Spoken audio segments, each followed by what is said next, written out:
Bienvenidos al Club de Cracks, patrocinado por Cueva Espacio Creativo, el mejor estudio del país para tus producciones de foto, video y podcast. Soy Ricardo Aparicio y en el Club de Cracks se exponen los secretos del éxito empresarial. Cada episodio presenta historias únicas de empresarios visionarios, quienes comparten sus conocimientos, desafíos superados y consejos prácticos. Así que síguenos y aprende cómo convertir tus ideas en empresas exitosas. Estamos hoy con Max Novoa. Max, gracias por venir. Bienvenido al Club de Cracks. Empecemos hablando un poquito de ti. ¿Qué estudiaste? Pues estudié mercadeo y saqué mi maestría en el INCAE, Administración de Empresas, un MBA, en el año 96. ¿Estuviste trabajando mientras estudiabas o cuál fue tu primer trabajo? Tuve la oportunidad de ir al INCAE en Costa Rica y ahí básicamente 2 años casi de bootcamp. Al salir de ahí me vine a trabajar a una empresa de consumo masivo, pequeña, familiar, se llama Arrocera San Francisco. Y tuve la oportunidad de entender el mundo de consumo masivo y todas las cosas que vienen alrededor del tema, ¿verdad? ¿Cuál fue tu visión cuando vas a estudiar afuera y regresas a trabajar ya a la empresa familiar? ¿Qué tenías en mente? Mira, verdaderamente venía y tenía en mente aprender al principio y obviamente generar un espacio de responsabilidad que fue asignado. Verdaderamente no iba ni a trabajar en las empresas familiares, pero de repente se me dio la oportunidad y era una empresa pequeña con mucha tradición que tenía una gran oportunidad y me acuerdo que en un par de días que tuve la posibilidad de verla me di cuenta el montón de vectores de crecimiento que podía tener. Entonces entré ahí y verdaderamente me enfoqué en crecimiento de la empresa, en consolidación de marcas y en rentabilidad. Para los que escuchan este episodio, Max está involucrado en un montón de distintos rubros de negocio. ¿Cuál fue tu primer negocio cuando te salís ya de la Arrocera? Bueno, hice unos negocios mientras yo estaba trabajando en la Arrocera.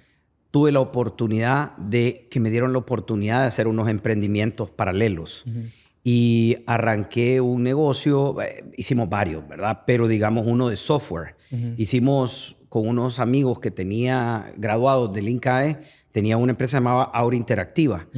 Entonces vimos que estaban haciendo toda la parte de desarrollo de software. Esto es en el 97, haciendo plataformas de capacitación en Macromedia. Y empezamos nosotros, hablamos con ellos, ver si nos daban la oportunidad. Y claro, a ese momento era una cosa tan pequeña para ellos que nos dieron la oportunidad de trabajar con ellos y hacer una inversión en El Salvador. Luego hicimos la misma compañía. Nosotros conseguimos a un también compañero nosotros del INCAE y nos montamos en hacer la segunda empresa en Guatemala en ese tiempo. Estábamos bien jovencitos, pero tuvimos la oportunidad de hacer esas 2 empresas y trabajar en estas soluciones de capacitación interesantísimas, ¿verdad? Capacitábamos desde un operador de cajas hasta programas especializados de recursos humanos en ventas. Entonces, fue un amplio espacio de aprendizaje en todo sentido, ¿verdad? Max, tú estás involucrado en tantas empresas y tantos proyectos que a mí me gustaría saber, cuando estabas joven, 20 y pico de años, ¿cuál era la visión que tú tenías a largo plazo para Max? O sea, ¿qué pensabas cuando estabas de 20 y pico de años? Mira, yo siempre he sido una persona inquieta. Digamos que, como dicen, tengo ADHD, todos los factores que te puedas imaginar, creo que los tenía. Pero había algo que a mí no me gustaba hacer mucho caso desde pequeño. A mí me decís que no, yo te digo que sí y vamos a encontrar la manera. Entonces tenía toda esa posibilidad y desde pequeño yo quería ser dueño de mi destino. Yo eso lo había visto. Obviamente sabía que tenía que tener un proceso, pero tener la libertad de definir mi destino era parte de la visión que tenía. Quería ser empresario de toda la vida, ¿verdad? Desde pequeño. Sí. ¿Nunca te gustó la idea de que te estuvieran diciendo qué hacer o tener un jefe? Pues me costaba en la escuela, imagínate. Y después tener jefes y obviamente orientar. Y es parte del aprendizaje. Uno tiene que encontrar el momento correcto donde uno tiene que hacer caso, tiene que preguntar. Pero viendo para atrás, si me preguntas cuál era mi mayor aspiración en ese momento, era que yo no quería estar siguiendo las instrucciones de nadie. Yo quería construir mis propias instrucciones. Y así fue como me metí en el mundo del emprendedurismo y poco a poco fui construyendo posibilidades que dejaron de ser una lógica de emprender y pasaron a ser empresas, ¿verdad? Uh-huh. ¿En qué punto nace la idea de Publimóvil, que creo que es la empresa por la que un montón de personas te conocen? Bueno, Publimóvil sale porque cuando me meto a consumo masivo, tengo 3 vectores de crecimiento. Veo una empresa que estaba consolidando la venta en un par de productos y en un par de canales. Entonces digo, bueno, tengo que hacer 3 cosas aquí. Tengo que, 1, hacer un incremento en portafolio. Otro es hacer, obviamente, un crecimiento horizontal en mercados. Y otro en servicios que vienen acompañando todo esto, ¿verdad? Entonces, me meto a hacer eso y me doy cuenta de que el mundo cambia. En esos años, los medios tradicionales dejan de tener la eficacia que habían tenido años anteriores. Para hacerte muy claro, yo tenía 20 productos, tenía el mismo presupuesto y tenía que fraccionar mi presupuesto en 20 necesidades. Cuando anteriormente tenía un producto y tenía un presupuesto y obviamente iba televisión, radio y prensa. Entonces, empecé a ver cómo Out of Home se convertía en una posibilidad para mi empresa. Y a partir de ahí, dije, bueno, no había mucho en ese tiempo. Era más que todo formato grande. Y empezamos a desarrollar alrededor de eso una necesidad interna. Cuando me doy cuenta que en el mercado habían buenos jugadores, pero faltaba en la oferta, me metía a resolver mi propio problema. Y de ahí fue que derivé la empresa con un socio y empezamos a trabajar. ¿Cómo se apalancan al iniciar Publimóvil? ¿Con recursos propios? ¿Buscan financiamiento bancario? No, al principio la idea, tarjeta de crédito y $40,000 prestados, así bootstrap, ¿verdad? Básicamente con nuestros recursos y nuestro flujo de salarios pagábamos intereses. Así fue como empezamos. Yo lo digo, o sea, humildemente, o sea, con una tarjeta de crédito y $40,000 fue como arrancamos Publimóvil. ¿Cómo funciona el negocio de Publimóvil? Digamos, las vallas, ¿cómo pones tu primera valla? ¿Cuál es el proceso a que Publimóvil ponga su primera valla? Sí, bueno, cuando empezamos, nosotros empezamos a ver que habían diferentes alternativas. Habían jugadores muy buenos, pero la mayoría de los jugadores tenían una lógica de integraciones verticales de atrás para adelante. O sea, iban de ser los dueños de cervecerías, de lugares de cigarros y hacer integraciones dando la solución a sus empresas. Realmente yo no tenía esa posibilidad porque mi empresa era chiquitita, no tenía la posibilidad esa de una cervecería o una Coca-Cola. Entonces nosotros empezamos al revés, empezamos de afuera hacia adentro, veníamos de adelante hacia atrás. Entonces yo siempre digo que el DNA de Publimóvil siempre partió de necesidades puntuales de clientes. Y cuando yo llegaba a vender, los clientes me decían, ¿y qué tenés que ofrecer? No, yo te desarrollo a necesidades. Yo no te voy a venir a querer vender lo que yo tengo en mi inventario. Te voy a desarrollar lo que tú necesitas en tu empresa. Entonces, me separaba mucho, claro. Yo no tenía recursos en ese momento. Entonces, yo no podía llegar a vender inventarios, pero yo podía resolver problemas. Entonces el cliente me daba la oportunidad, con un poco de pláticas que armáramos, creábamos los vínculos de confianza y luego me daban la oportunidad y yo iba con eso a resolver y después iba a los bancos, conseguía dinero prestado de instituciones financieras o de amigos y con eso y hacíamos las inversiones. Entonces quizás Publimóvil por eso tuvo la oportunidad de crecer mucho. Nosotros, para decirte un ejemplo, nosotros tenemos 25 años este año de estar trabajando.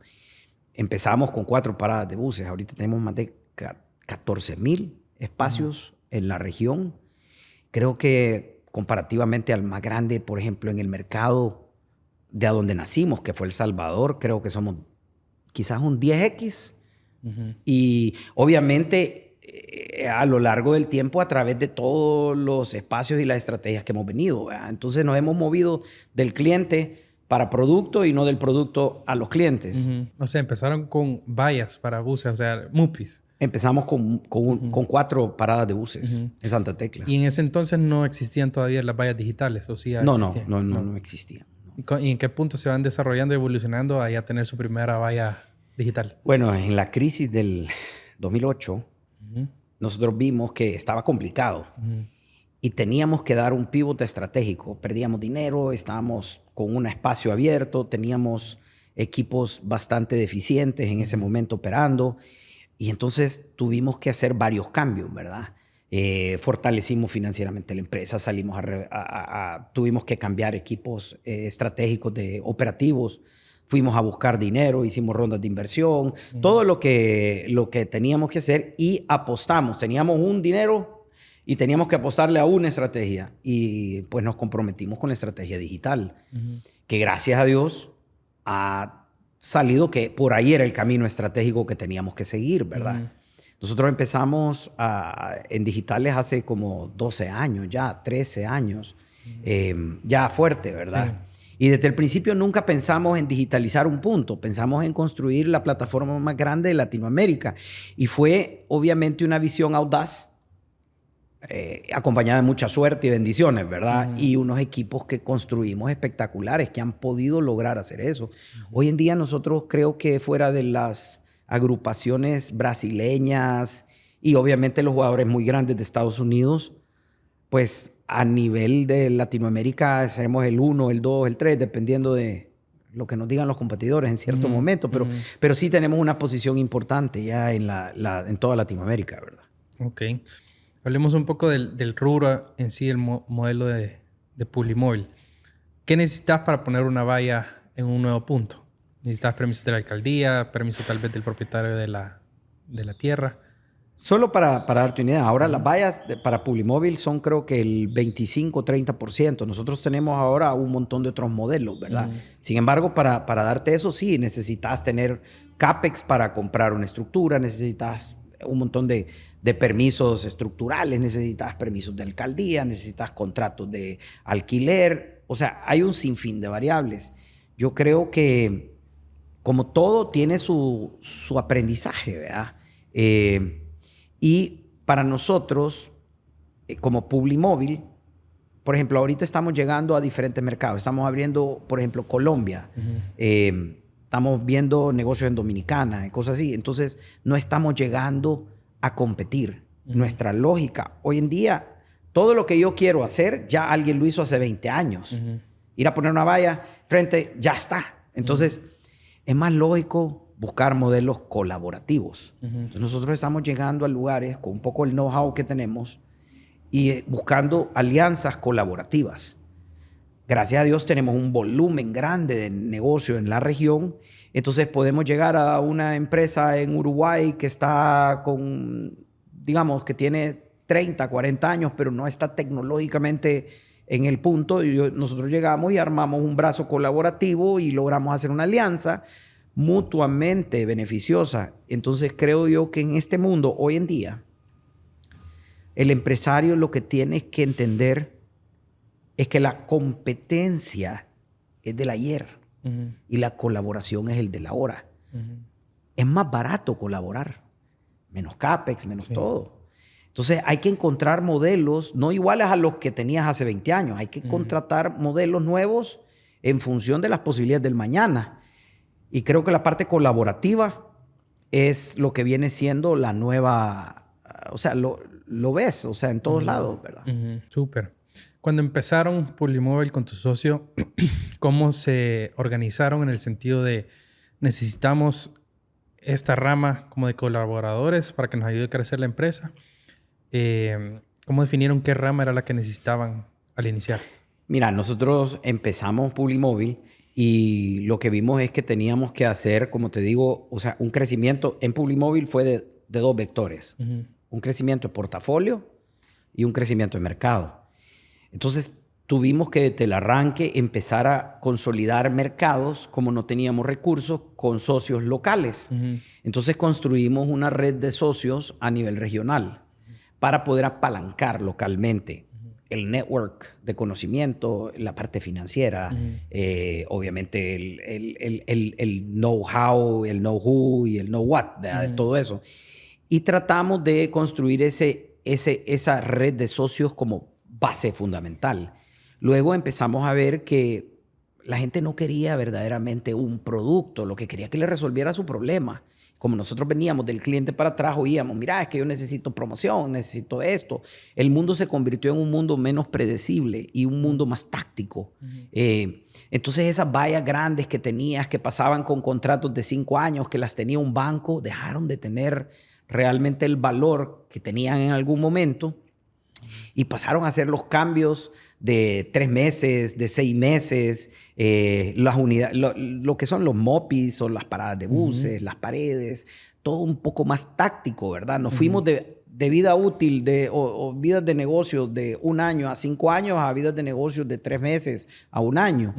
Entonces, todo eso nos permitió a nosotros, que no teníamos inventarios de arranque, crear inventarios correctos en esta segunda ola que venía. Y luego vino la tercera ola, que es cuando pasamos ya de los 3 meses, año, a semanas, a días. Entonces construimos todo el parque digital. Entonces, digamos, tuvimos las bendiciones de no haber nacido hace 50 años probablemente en este negocio y tuvimos la oportunidad de que los equipos vieron los momentos de transición y tuvimos la junta directiva y tuvimos a todos mis socios y todos que acompañaron y apoyaron los cambios estratégicos del momento, ¿verdad? Porque eran importantes. Nosotros perdiendo dinero en el 2008 invirtiendo, invertimos casi 2 veces el capital total. O sea, obviamente era una inversión que teníamos que hacer que funcionara y gracias a Dios funcionó, ¿verdad? Hoy en día creo que de todo lo que nosotros vendemos, quizás más del 60% es digital, ¿verdad? Pero ya es punto de venta, ya es otro negocio, ¿verdad? Ya no es el negocio tradicional de una valla, sino que nosotros te damos un servicio, tenemos 300 pantallas propias en toda Centroamérica. Imagínate que en 1 minuto vos me das un mensaje y yo en 1 minuto te saco en 300 puntos de alto tráfico que tienen más. Colectivamente estamos con 25 millones de carros diarios en contacto. Entonces, se ha convertido en una herramienta súper rápida que acompaña tradicionalmente ahora redes sociales. Cabal. Y lo de que cuando pasan de contratos de 1 año, 5 años, allá contratos de meses, semanas, días. Que ya no son contratos. Ajá. Son prácticamente compras, casi que te dan un orden de compra, ¿verdad? Ok. ¿Eso lo viste beneficioso o dudaste hasta cierto punto que podía afectar a la empresa? Pues mira, nosotros, para un nuevo entrante es bien difícil. Pero nosotros ya estábamos con un pie adentro.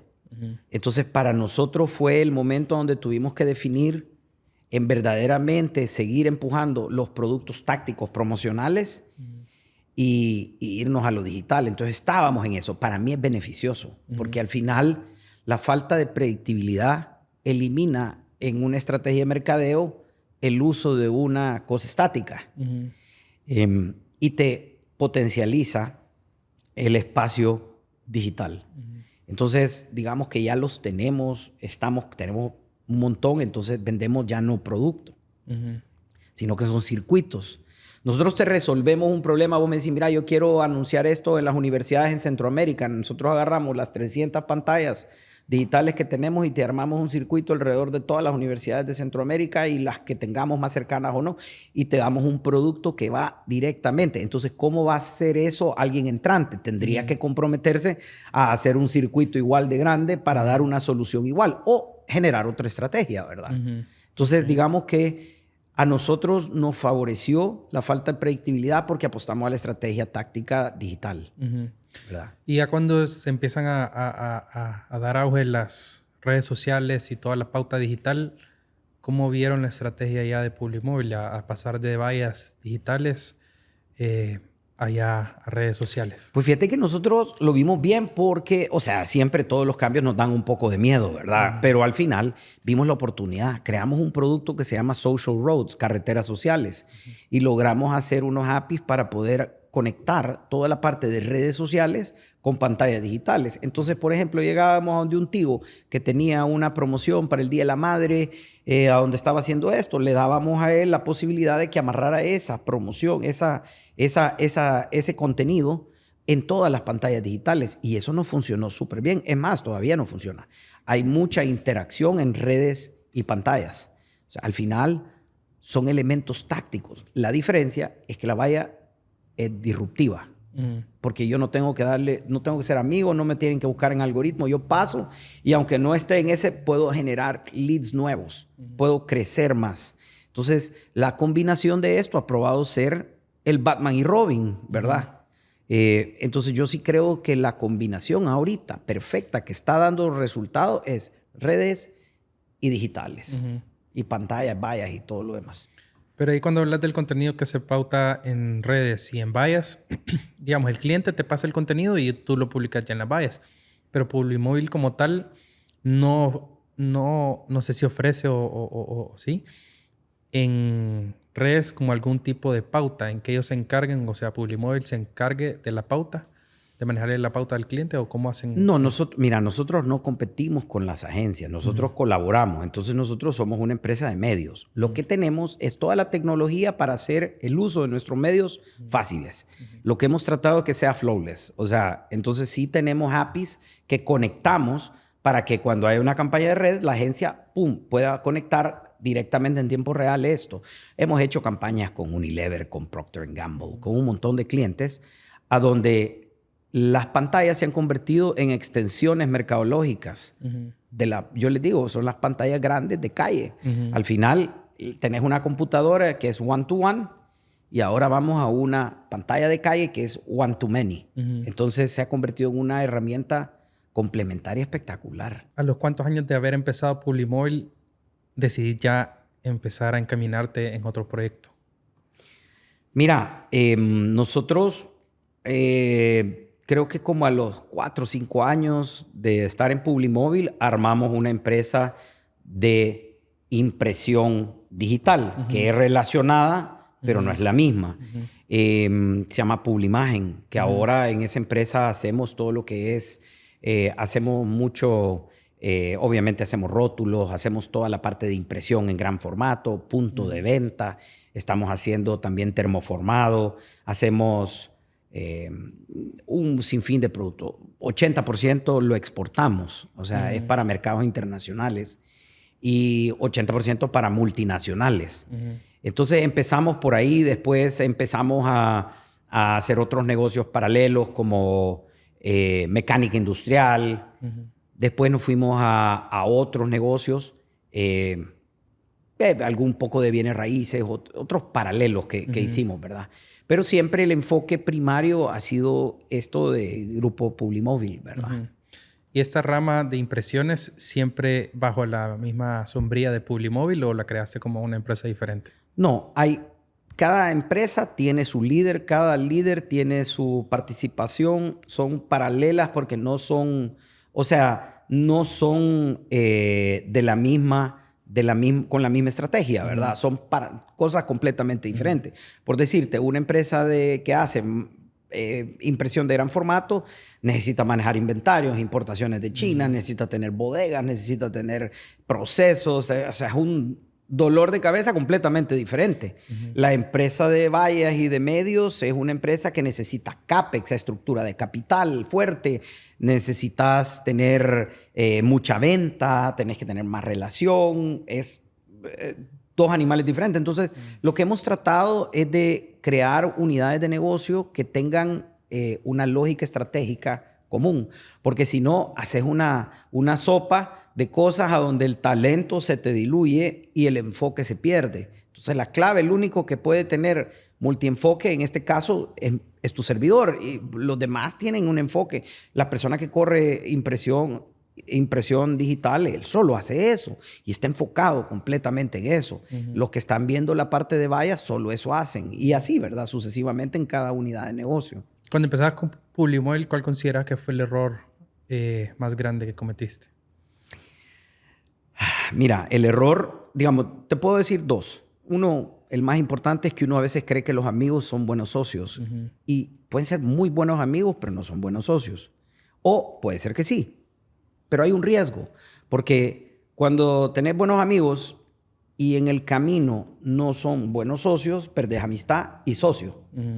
Cuando hay personas externas que traes y contratás y no son buenos socios, al final perdés un socio y es la mitad del dolor, ¿verdad? Pero bueno, ese es uno de los grandes errores que uno tiene, que muchas veces uno tiene cosas en común, pero es más, las empresas se tienen que construir con gente que no tenga mucho en común para que puedas complementar. Sí. Entonces, digamos que ese es uno. Y el otro es tiempo. Siempre el tiempo es un factor que la mayoría de emprendedores se equivocan. El tiempo de que voy a hacer esto en tanto tiempo y este es mi resultado. Y la frustración derivada del no tener el tiempo alineado a la realidad.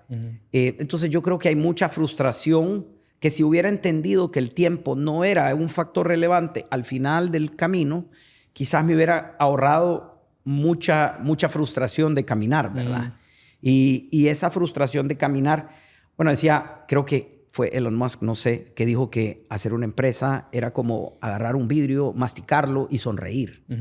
Entonces digo yo, o sea, es parte de un empresario, tiene que dar la cara del optimismo, de que vas a lograrlo y todo, para que todo el mundo, incluso los clientes, apuesten en ti. Pero es difícil. Hacer empresas es, como digo yo, contra la gravedad. Es más, la tirás y está dispuesta a caer. Solo la tenacidad del emprendedor, bendiciones, equipos, es lo que te la mantiene. Entonces, digamos, en error, creo que esos dos son tiempo y amistades societarias. Ahorita que mencionaste eso de los socios, ¿cómo puedes buscar un buen socio? Si alguien quiere empezar una empresa, ¿cuál es la mejor forma de que encuentre al socio correcto? Mira, las sociedades son como los matrimonios. O sea, yo me casé una vez y es para vivir toda la vida y construir una familia. O sea, tenés que tener una visión en común, aunque puede ser muy diferente. Un socio bueno creo que tiene que tener la misma visión que vos tenés. O sea, vos no podés tener una empresa y vas a construir y vas a ser global con un socio que piensa local. No podés tener en una sociedad exitosa un socio que piense que todo es difícil y vos pensés que todo es fácil. Tiene que haber alguna similitud en visión y en estrategia de pensamiento o de optimismo, de eso. Y de ahí, obviamente, tienen que ser muy diferentes en habilidades. O sea, a mí no me sirve de nada traer a alguien que me ayude a vender si yo soy vendedor. A mí me interesa traer a alguien que me cuide mis números. Entonces, yo, por ejemplo, tengo un montón de socios y le digo, tu labor es que se paguen las cosas a tiempo, que nunca tengamos problema contable, que no haya, que durmamos en paz. Sí. Y la mía es que tengamos los ingresos para pagar. Entonces, así es como vamos nosotros encontrando. Tenés que tener una capa de similitudes y una capa de cosas completamente diferentes que complementen tu estrategia. ¿De qué manera manejas tus errores y cómo los corregís o los mejoras? Bueno, mira, digamos que los errores son parte fundamental. Yo siempre he creído de que si no te estás equivocando, no estás pensando suficiente. Porque la equivocación es cuando vos llegás a un punto de incompetencia generado por un empuje. Si la única manera de no equivocarte es no haciendo nada. Ahora, no podés ser testarudo. Si te equivocate, corregí, pedí perdón y seguí, ¿me entendés? Porque es parte del desarrollo. Yo te digo, o sea, fail fast. Yo siempre he creído, hagámoslo y también. En algunas empresas donde yo he tenido inversionistas, les digo, bueno, me dicen, ¿y qué vas a hacer? La primera pregunta que les digo es, ¿cuánto querés crecer? Entonces me dicen, queremos crecer doble dígito. Ok, perfecto. Te voy a dar una empresa que crezca doble dígito, pero ¿estás dispuesto a que me equivoque? Porque no hay manera que nosotros construyamos una empresa doble dígito sin equivocaciones. Lo que sí yo les digo es esto. Tenés que tener tranquilo, porque al final del día yo no voy a poner en riesgo lo que hoy en día tengo por lo que mañana quiero. Sin embargo, me pagan para que yo pueda construir la administración de riesgo necesaria, correcta, para construir lo que mañana queremos. Pero tenés que darme la oportunidad de equivocarme, porque si no, te doy un crecimiento inflacionario un poquito más, pues. Y esa es una claridad. Claro que también yo le digo a la gente que está haciendo sus empresas que verdaderamente tienen que, cuando construyan su casita o alquilen una casa, que se garanticen tener un buen closet ahí, porque lo van a ocupar. Y no para cambiarse la ropa, para ir a llorar y que la gente no te vea. Porque cuando vos cometés errores que verdaderamente ponen en riesgo tu empresa, tu gente, o sea, como emprendedor te tenés que sentir mal en algún lugar privado para que verdaderamente saques las emociones y luego salgas a la calle al día siguiente con la cara de que aquí no pasa nada, yo voy con todo para que la gente siga creyendo en ti. Si te ven llorar, no te van a acompañar. Nadie acompaña llorones.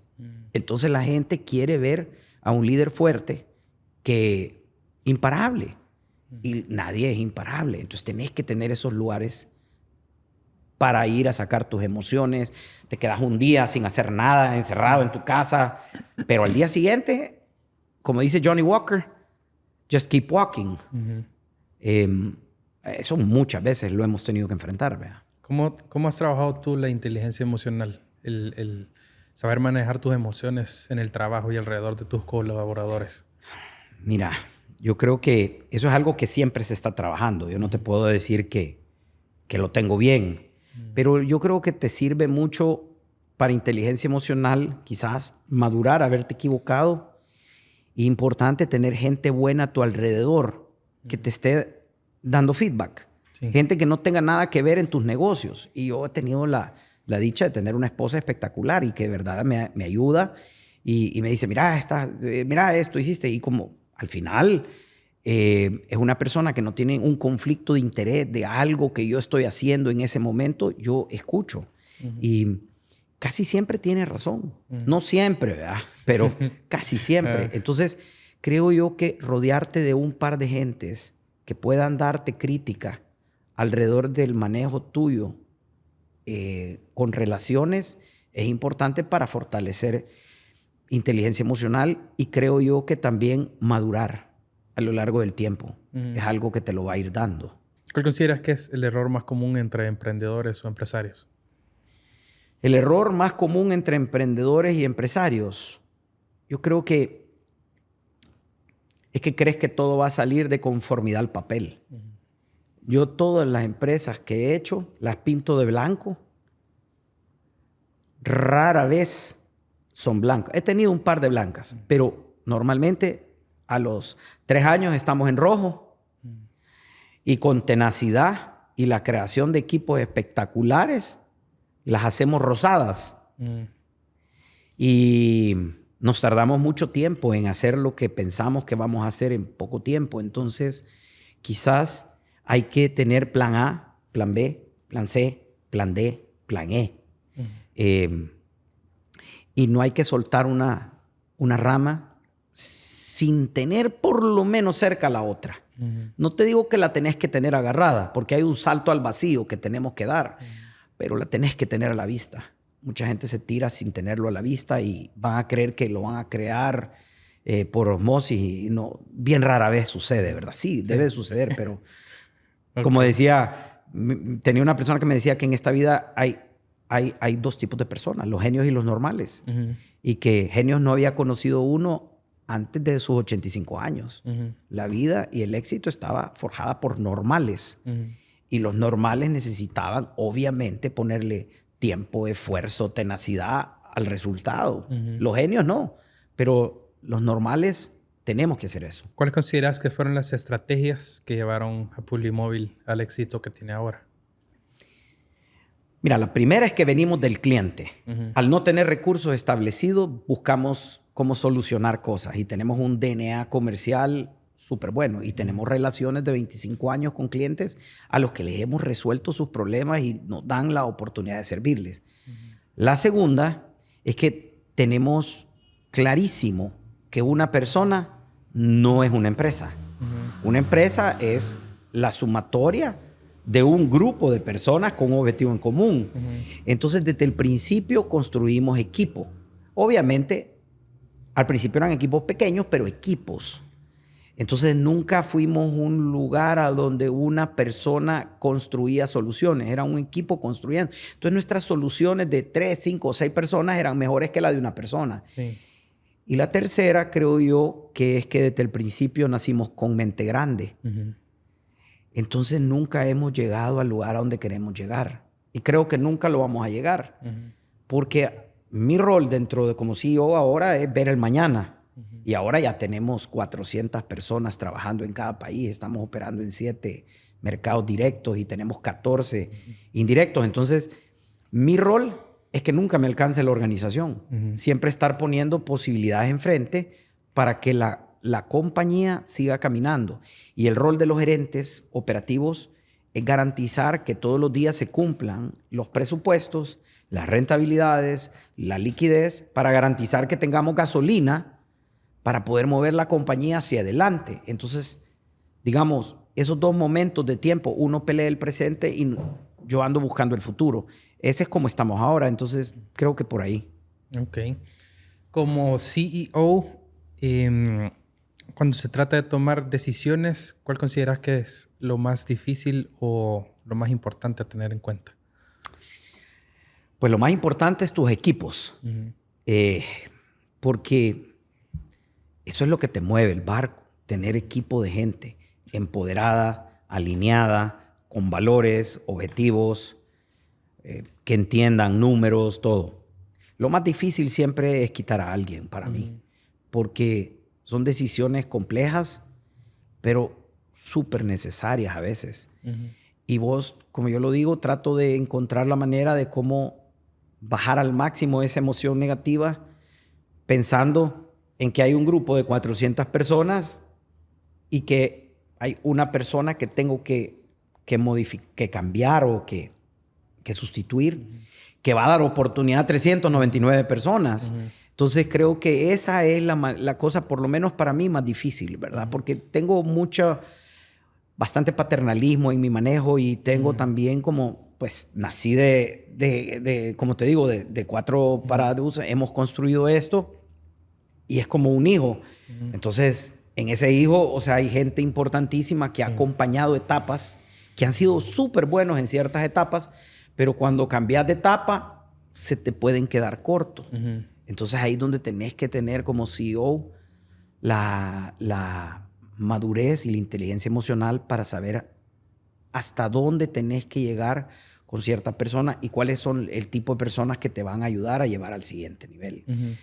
Obviamente, tratar de capacitar, dar todas las oportunidades iniciales para poder generar esa sostenibilidad.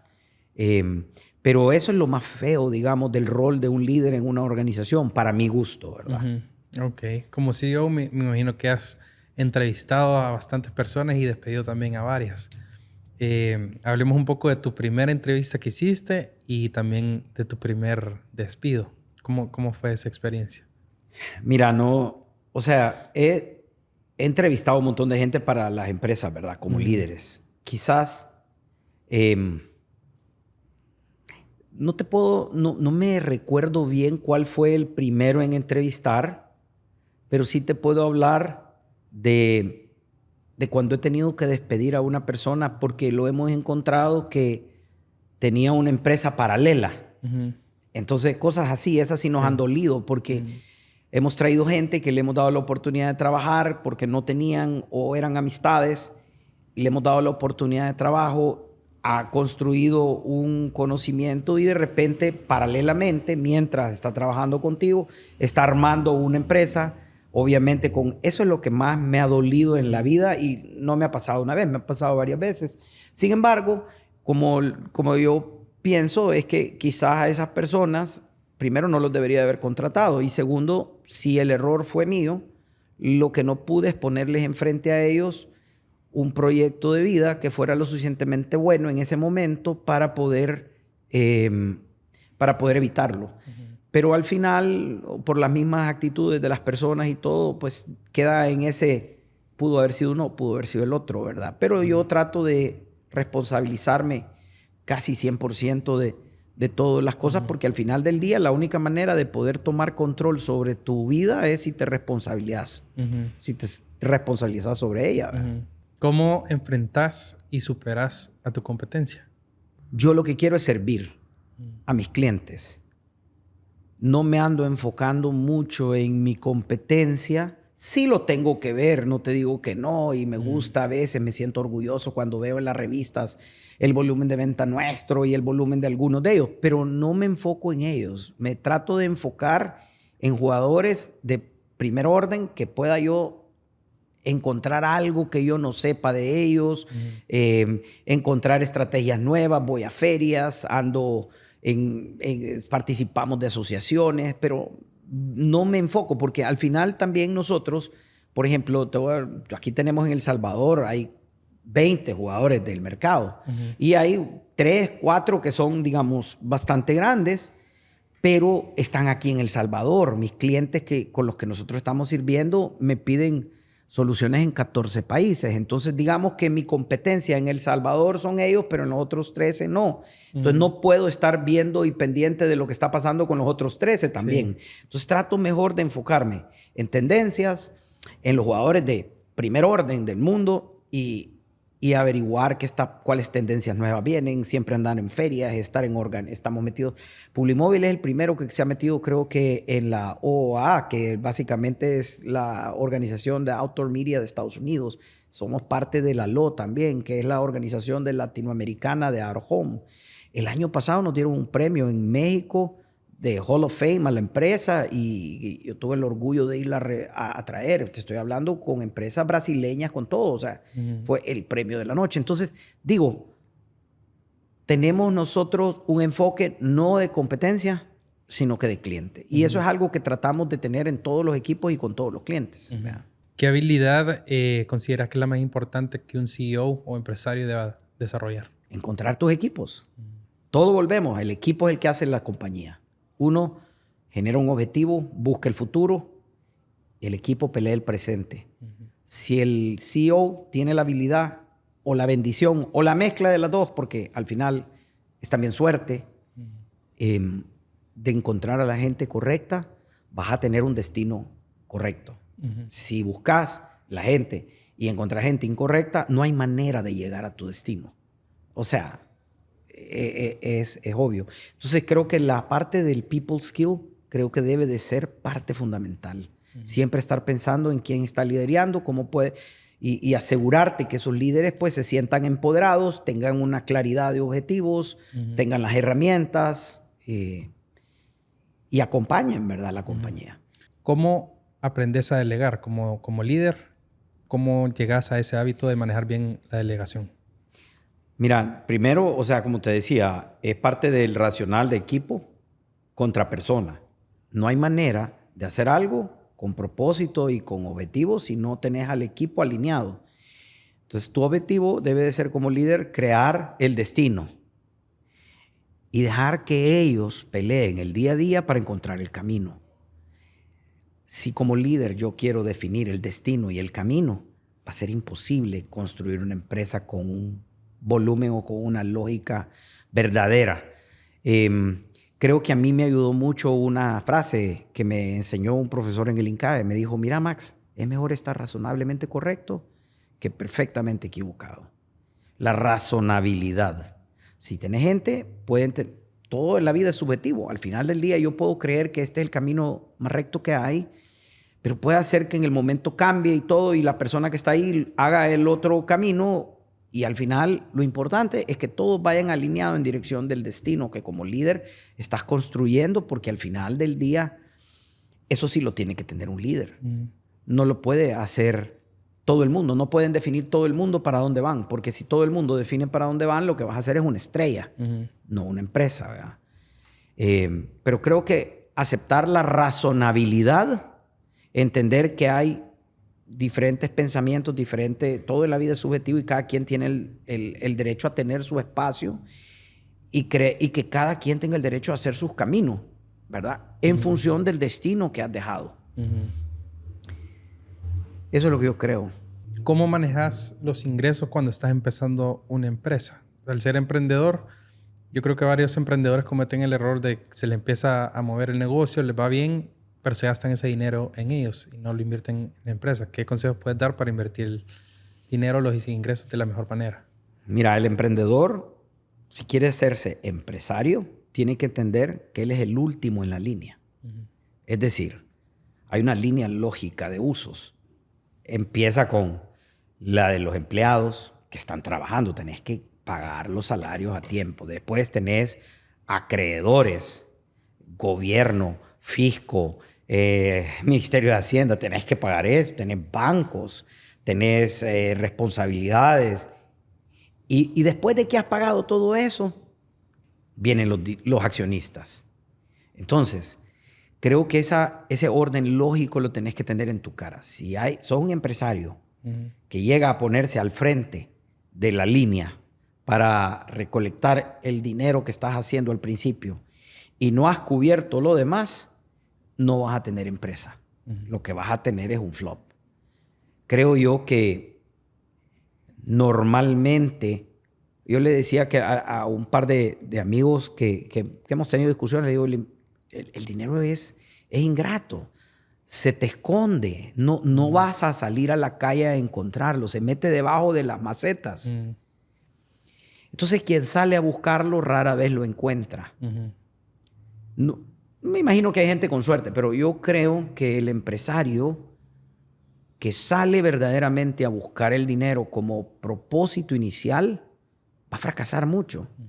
Yo creo que el empresario que sale a resolver problemas y que entiende que el dinero es la muestra del mundo de gratitud de lo que estás haciendo tiene sentido y lo lleva en su ecuación, pero en el orden correcto, triunfa. Y ese no es el que se va a comprar el carro al nomás hacer un dólar. Es el que reinvierte su dinero para seguir sirviendo. Y llega un momento donde la escala es tan grande que te permite sacar para comprarte tu carro. Entonces, creo que mucho tiene que ver el orden de los factores, ¿verdad?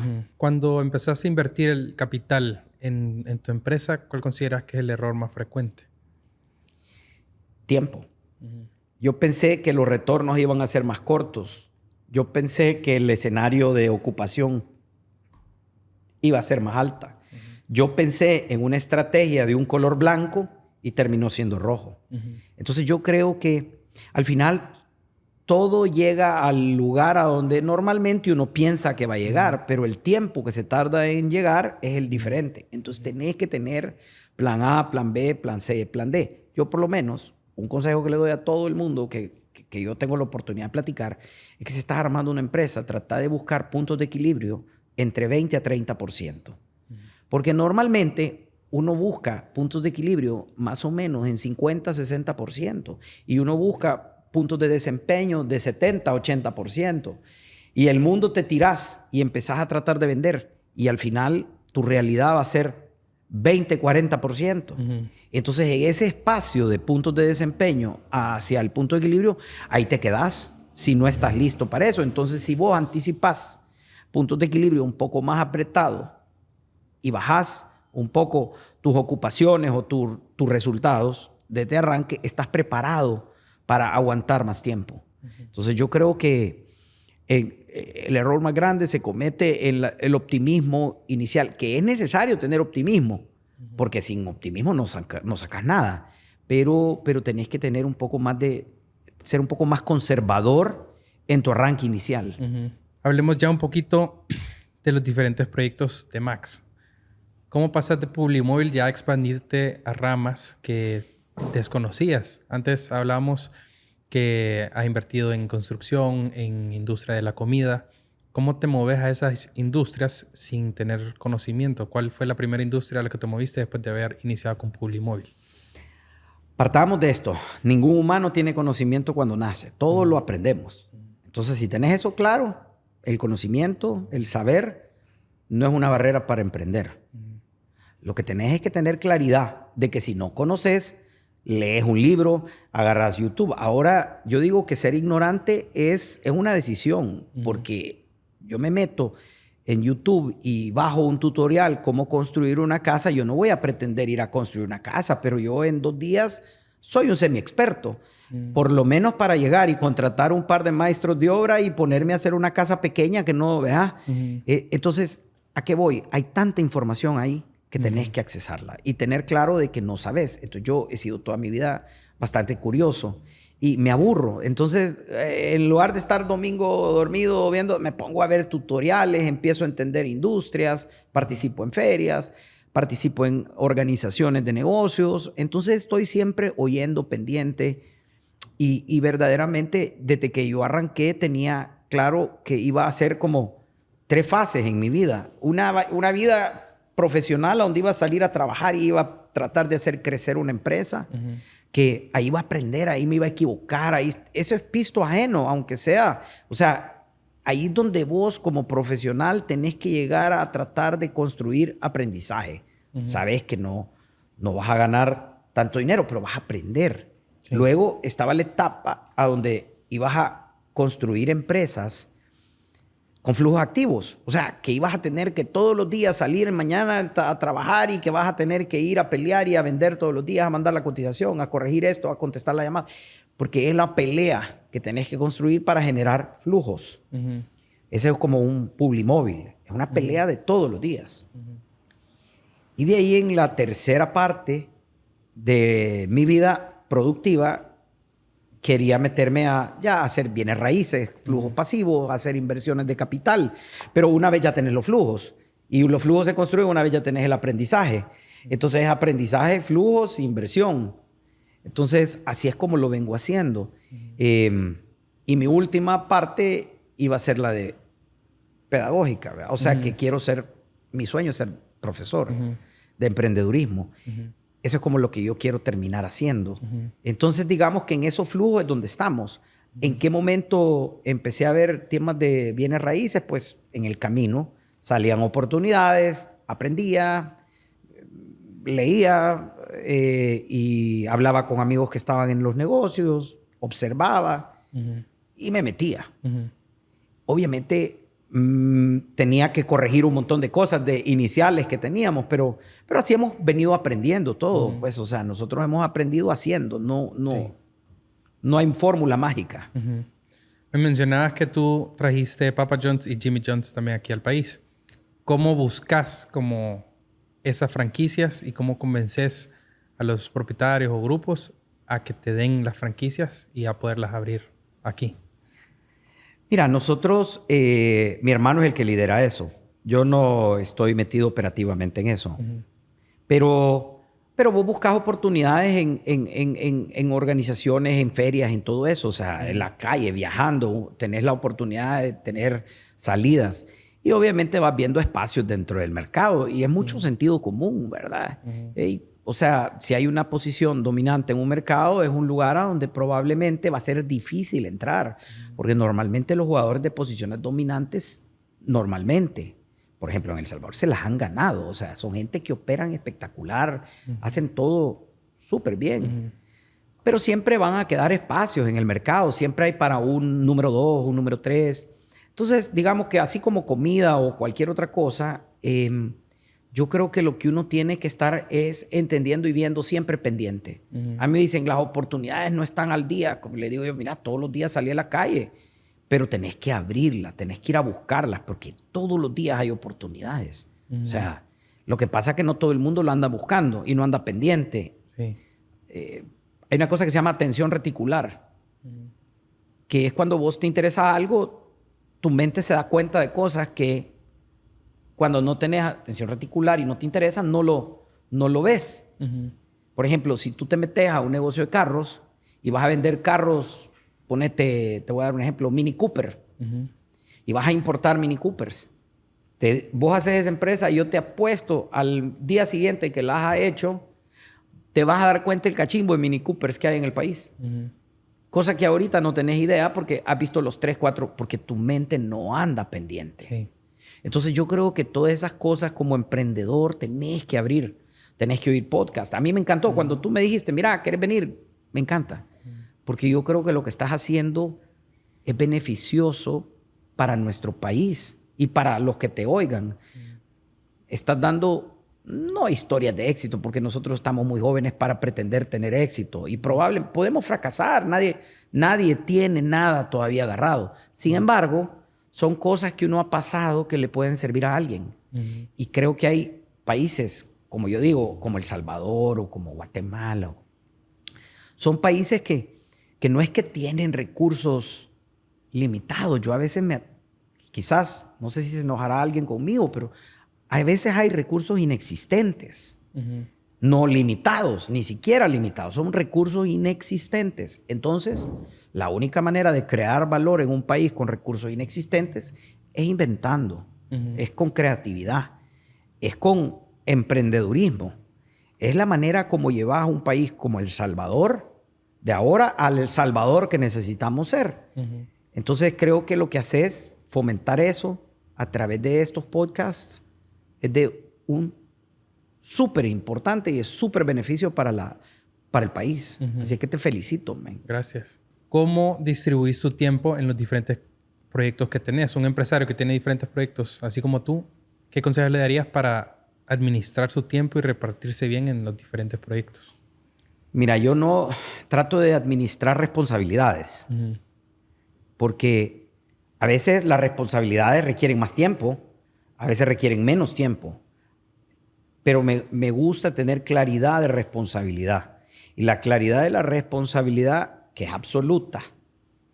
Yo le digo a mis equipos que nosotros tenemos responsabilidades integrales, no funcionales. Nuestra responsabilidad en Publimóvil, por decirte, está alineada con la misión, que es que nuestros clientes ganen pisto, que nuestros clientes vendan más. Si mi cliente vende más y hace pisto, mi cliente ocupando nuestras vallas como parte de una herramienta nos va a comprar toda la vida. Y eso es lo que ha pasado, que nuestro enfoque es siempre tratar de apoyar al cliente. Entonces, si nuestros equipos entienden eso, la responsabilidad se antepone al tiempo. A mí me hablan a las 7 de la noche, a las 12 de la noche, a cualquier hora. Estoy aquí, estoy en Miami, estoy en cualquier lugar. En Guatemala, yo tengo que resolver. Entonces, mi responsabilidad es lo que yo tengo que ver. Ahora, si yo tengo claridad de responsabilidades, obviamente tengo que tener un balance porque no hay más de 24 horas, ¿verdad? Entonces, yo no puedo asumir responsabilidades que estén más allá de eso. Entonces, hacer mi plan, yo hago mi plan de mes. Y con mi plan de mes veo eso y obviamente este plan de mes está alineado a mis objetivos anuales. Y cada, por ejemplo, Publimóvil, cada Q, tenemos una reunión regional, vienen todo el mundo a El Salvador, revisamos en 2 días lo que ha pasado, resultados, KPIs, mejoras, proyectos, bla, bla, bla, y de ahí se van. Al siguiente Q vienen, claro. Eso es ahora. Pero al principio, cuando nosotros empezábamos en servilletas, yo me acuerdo que los primeros planes de negocio que armamos los hicimos, verdaderamente tuvimos napkin plan. Tuvimos hacer servilletas con números de cosas que íbamos a hacer. La firmábamos por orgullo, ¿verdad? Para poder sentirnos partícipes. Fue interesante. Obviamente ha pasado 25 años, ¿verdad? Pero siempre tener plan, responsabilidades y todo es lo que te va a balancear. No puedo tener limitaciones en tiempo. Yo no puedo llegar el sábado a las 3 de la tarde y decir se acabó. Yo de ahorita a las 3 de la tarde a lunes a las 8 no contesto. No puedo. Sí. O sea, quizás mis empresas tienen suficiente gente, pero yo no lo puedo hacer porque es mi DNA. Estar pendiente. Sí. Howard Buffett, ¿cómo se llama? Sí. Buffett decía constant paranoia. Constant paranoia keeps you active siempre.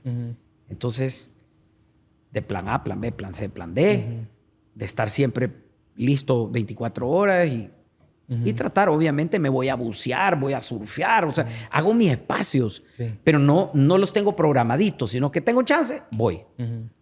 No tengo chance, no voy. Sí. Pero así es como más o menos. Son repentinos. Cuando buscas expandirte de El Salvador a otros países, ¿cómo empezás a hacer el estudio de mercado para decir en este siguiente país es donde nos conviene expandirnos? Mira, nosotros fue relativamente fácil porque vivimos en una región, Centroamérica, a donde habían otros que ya lo habían hecho. Entonces yo tomé un ejemplo de un ad hoc de compañías que estaban dando ya pasos de regionalización, que eran las compañías que teníamos al frente y que las veíamos como ejemplos y las seguimos viendo como ejemplo. Entonces la región de Centroamérica eran 5 países. Yo sabía que habían la misma necesidad, las tenían, porque Unilever vendía en los 5 países, centralizada a través de los equipos comerciales de medios que tenía el equipo de Juan Federico Salaverría en publicidad comercial. Entonces, crearle soluciones a ellos fue parte de lo que hicimos. O sea, conociendo el mercado, hablando con los clientes, viendo qué necesitaban y, como te digo, sin un inventario, nos lanzamos a hacer eso a través de la colocación de las empresas en cada país y con la búsqueda de los socios. Y ya con los socios resolvíamos en cada país. Algunos nos salieron mejores, a otros nos salieron mal, otros, o sea, no fue fácil. Pero pues no hicimos un estudio de mercado pagado a donde pusimos a una persona a hacer encuestas B2B o algo, no. Sino que fue con un racional de sentido, fue un feeling, ¿verdad? Y tratar de crear una solución para la región. Cuando decís que no tenían inventario, te referís a vallas físicas. Cabal, cuando arrancamos, ¿verdad? Entonces, aprovecharon a hacer alianzas con empresas que ya tenían vallas y así como trabajar por de la ejemplo, mano. yo llegaba donde un cliente y le llegaba a decir que había cambiado el mundo y que el mundo ahora era más táctico, que era más, y él seguía haciendo su inversión en activos, por ejemplo, una valla tradicional. Entonces, le explicaba y lo convencía de que el mundo táctico requería que él cambiara su línea de comunicación visual cada mes. Entonces ya le enseñaba la posibilidad que podía existir con un MOPI o con algo. Y entonces el cliente me decía, mira, a mí me interesa cuando los tenga. Entonces yo iba y construía mi base de clientes y armaba. Siempre fue por ejemplo, yo tuve un cliente grandísimo de telecomunicaciones que vino y se metió y no tenía nada. Entonces nos mandó a llamar y habían 3, 4 jugadores grandísimos. Yo era el que no tenía medios. Y yo dije, ¿cómo voy a competir contra estos 3 tigres que están aquí en la mesa, ¿verdad? Que era ASA, Arte Comercial, todos los grandes. Y yo lo que le hice fue un planteamiento bien sencillo. Mira, yo te traigo aquí un estudio donde están todas las municipalidades con más de 25,000 habitantes y yo te voy a poner una valla antes de la entrada, a menos de 1 kilómetro de la entrada, de 40 metros para diferenciar las 9x3 y te da una 10x4 que va a ser la única y la otra son de 9,000 y te voy a hacer tú propio, pero me vas a dar un contrato de 3 años y voy a diseñarte algo para vos. Y la ganamos. Y eso, ¿no? Cuando se dieron cuenta en Honduras, nos pidieron Nicaragua, nos pidieron diferentes mercados. Y así fuimos construyendo. Claro, había más predictibilidad. Hoy en día lo siento bien difícil volver a hacer eso. Tuvimos suerte en el momento que estábamos. Cuando empezamos con pasarelas, no habían pasarelas. Nosotros lo que tratamos es de construir una solución para generar un impacto visual espectacular, pero resolver un problema de peatones. Yo siempre he dicho que Publimóvil tiene las bendiciones que tiene porque fue la única empresa en la región que se animó a invertir 3, 4 veces más de lo que se cuesta una valla, una pasarela. Y no nos pagaban 3, 4 veces más, nos pagaban lo mismo. Pero yo venía con una estrategia un poco de largo plazo.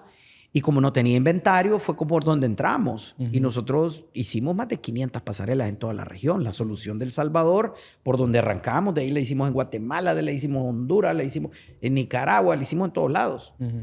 Hace pues ya 10 años, ¿verdad? Entonces, digamos que encontrábamos soluciones que no eran las tradicionales, llegábamos a vender la idea, montábamos al cliente, a nuestro equipo, y de ahí éramos un poquito audaces, ¿verdad? Un poquito vaqueros, como dicen. O sea, nos dejábamos ir. Obviamente con una estrategia de riesgo que nosotros consideramos era adecuada para nosotros, ¿verdad? Al expandirte allá a tantos países, ¿cómo te aseguras de mantener la misma calidad en los servicios? Mira, es un reto. Pero tenemos un equipo regional que me ayuda a que todos los equipos locales estén alineados a una estrategia ahora LATAM, porque el equipo ya es latinoamericano, tenemos gente en diferentes lugares, pero tenemos un equipo que le llamamos unos directores, que son los que alinean. Tengo uno especializado en indoor, uno especializado en comercial, otro. Y así vamos alineando, tratando de dejar diferencias necesarias en países. No todos son iguales. En algunos lugares tenemos más de esto, en otros tenemos más de lo otro. Diferentes situaciones en diferentes mercados, pero tratando de construir una solución que tenga el DNA Publimóvil.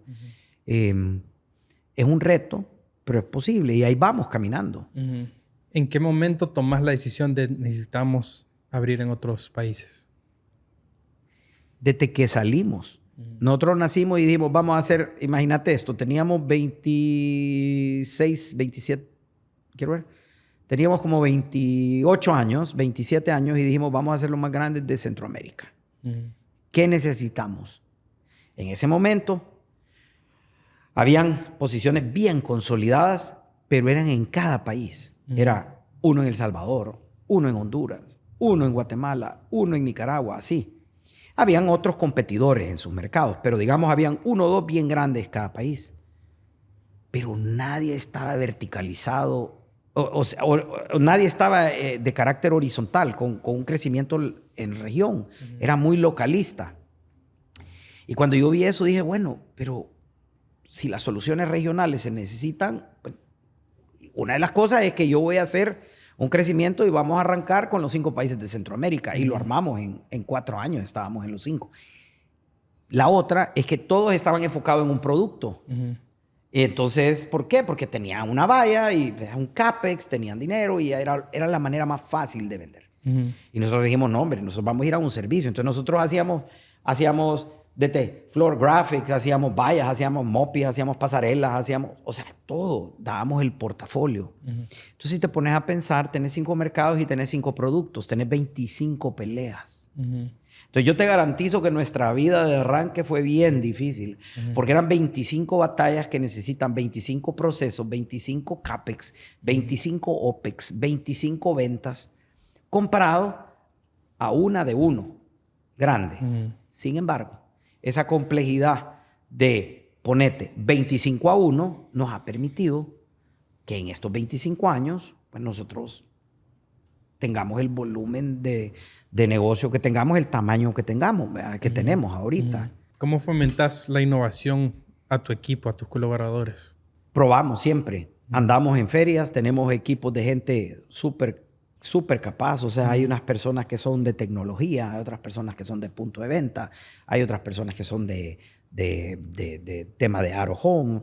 Entonces, tratamos de crear con ellos rutas posibles y hacemos pruebas. Entonces, vamos a ferias y todo y nos atrevemos. Yo creo que lo más importante es que nosotros, yo te voy a decir, digamos, en la región, ya ahorita creo que hay una empresa, la número 1 del mundo, que ya está comprando y anda consolidando. Y creo que ya después de que ha comprado a todos mis competidores, se ha convertido en el más grande. Pero sin embargo, nosotros somos los más rápidos. Y yo creo que el mercado ahora te premia por ser rápido, más que por grande. Aunque ser grande es importante. Y tenemos una escala de un tamaño bien grande también. O sea, vamos ahí un poquito. Siempre estamos como 2 en la región, pero contra el más grande del mundo. Y por adquisiciones. Entonces creo yo que es importante la rapidez y nosotros nos atrevemos, digamos. Tenemos equipos descentralizados, permitimos el localismo, somos más rápidos, no somos complicados. A mí me habla un cliente que tiene un problema, se lo resolvemos en el momento. Si no se lo podemos resolver en el momento, no es porque no podamos tomar una decisión, es porque verdaderamente no lo pudimos hacer. Pero en decisiones no las dejamos para mañana, ¿me entendés? No tenemos que pedirle permiso a un headquarter en una región para que le hable al otro headquarter de otra región, sino que autonomía. Me imagino que ya han recibido ofertas de compra por estas mismas empresas. Sí. ¿Tu plan es vender la empresa o mantenerla siempre? No, ahorita, mira, nosotros somos empresarios. Obviamente, un empresario que te diga que no está dispuesto a vender su empresa, creo que está tratando de ser políticamente correcto. Sin embargo, nosotros ahorita tenemos tanto runway que no tenemos la venta de nuestra empresa bajo ninguna circunstancia como una opción en este momento. hay mucho por hacer en este mercado. Nosotros ahorita estamos amplificando.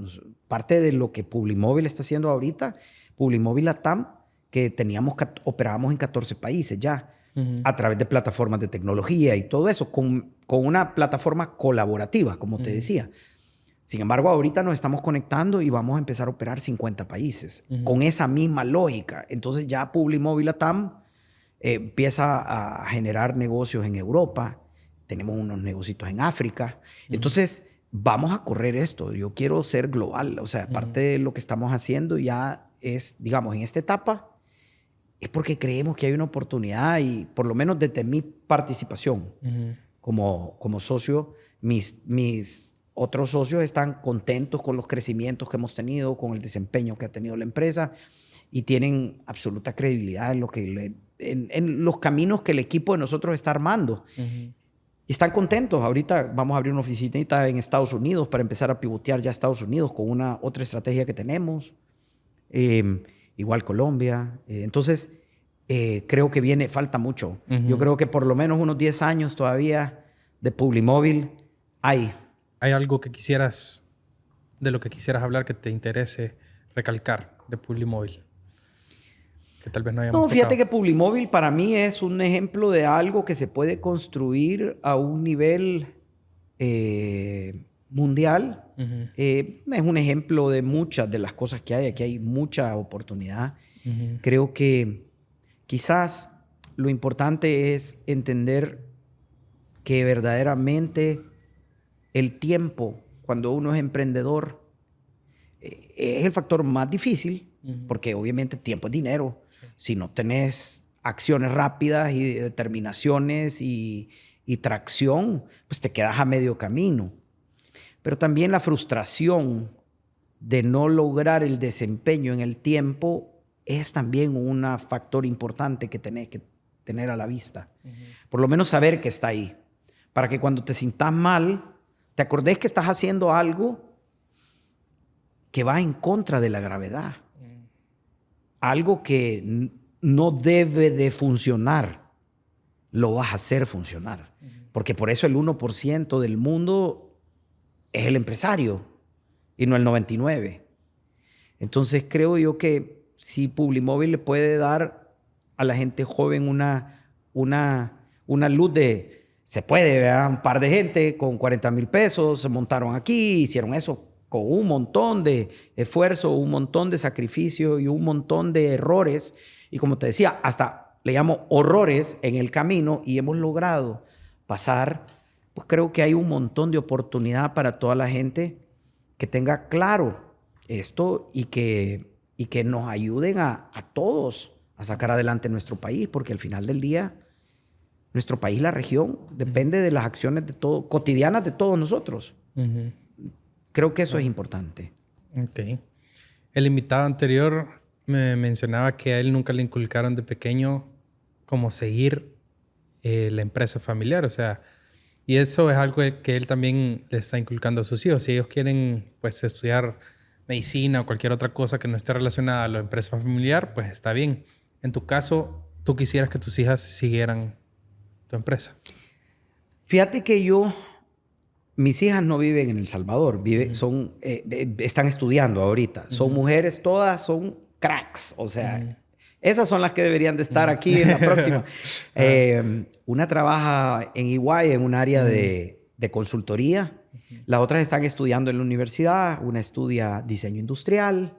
Otra estudia emprendedurismo y quiere irse a finanzas. Y otra administración de empresas y quiere entrar en real estate. O sea, yo no les he inculcado... Y la Ari, que es mi otra hija, perdón, no la voy a dejar afuera porque es la más crack de todas, está haciendo teatro inclusivo. Ella es una mujer que tiene sus limitaciones personales y ha logrado hacer lo que ella ha querido en la vida y ha tenido las bendiciones de que la mamá y yo la podemos acompañar. Entonces es teatro. Entonces, si te das cuenta, ninguna de ellas tiene el perfil. Ahora, yo como emprendedor, ahora empresario, sí soñaría de alguna manera, pero sin tener eso fuera bonito tener una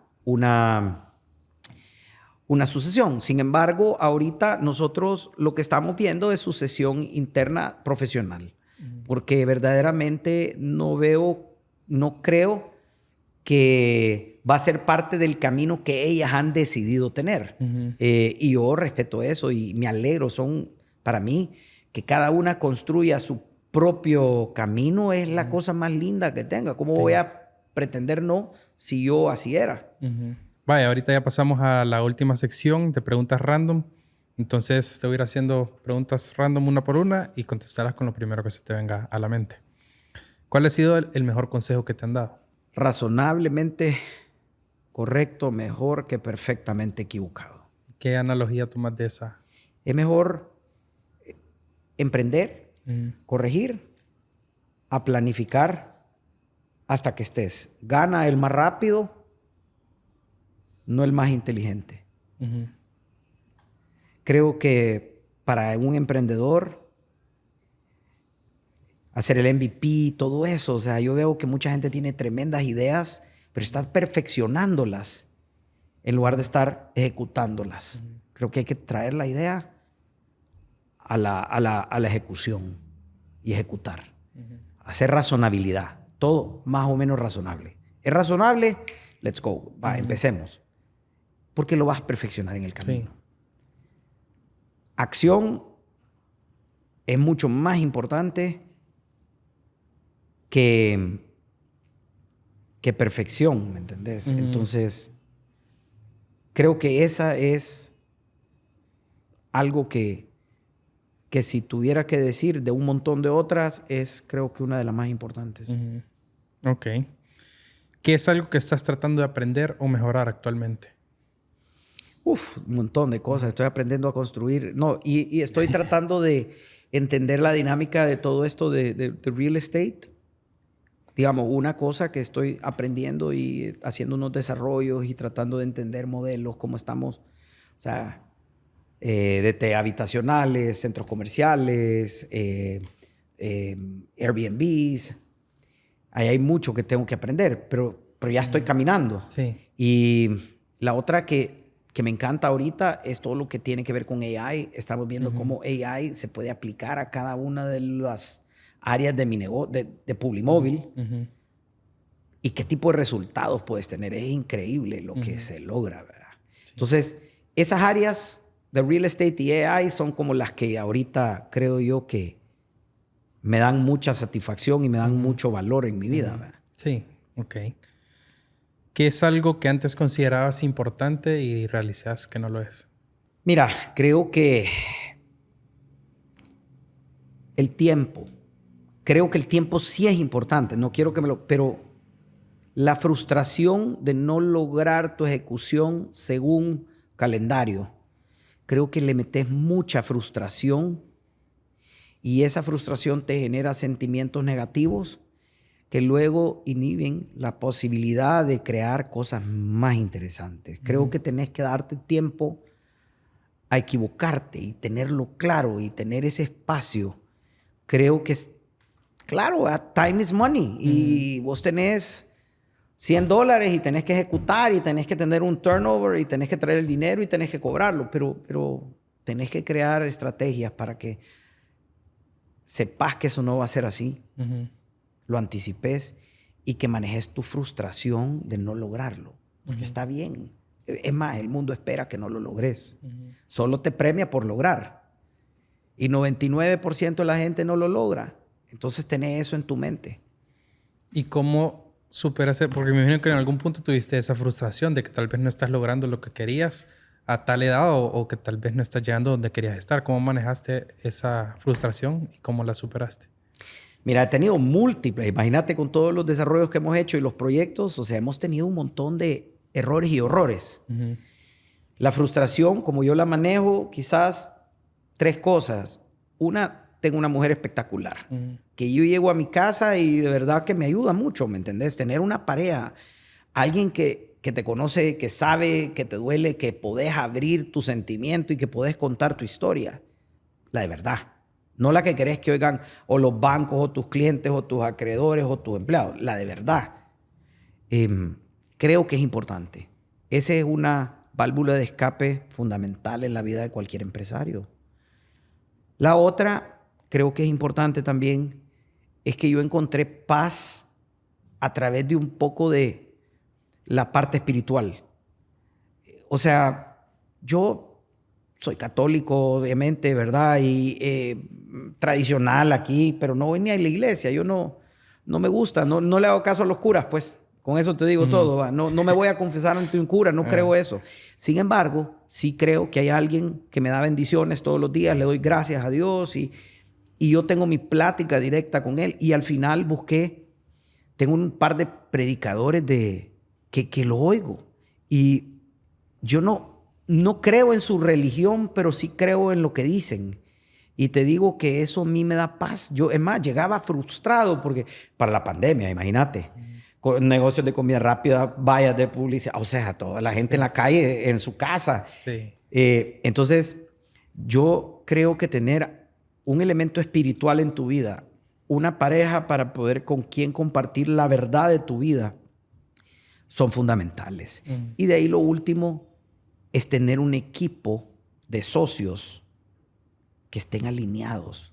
Porque compartir un problema se hace más fácil. Tragarte el problema solo.